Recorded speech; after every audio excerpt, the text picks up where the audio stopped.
we're not far away from wildfire season, and just in time, an Arizona company that's been building unconventional homes for decades is getting a boost after the California wildfires. That's because they build their houses with foam instead of wood. 12 News journalist William Pitts explains why this foam is so popular. This whole house is made out of foam.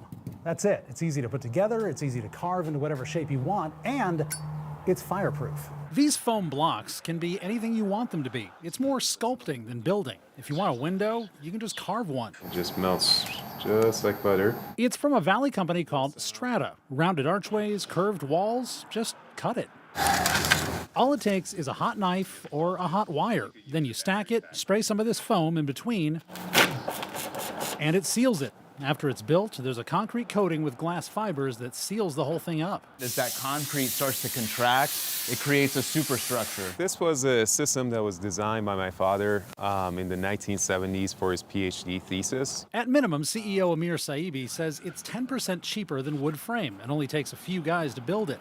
It has a high insulation rating, it's rated for earthquakes, 200-mile-an-hour winds, and it's almost totally fireproof. The most it'll do is melt. The heat eventually will melt a little of the foam behind, but once the fire goes out, there's nothing to consume. There's no flame. Just put your hand right on it. Right there. And if it does, all it takes is a new panel glued back in place. And yes, it's been tested. They had to build a small house out of it and blast it with fire. Nothing happened. They said this is the first time they've ever seen anything like this. Which, as you can imagine, makes it very, very popular right now. Particularly in California, our demand has spiked in the last 3 months.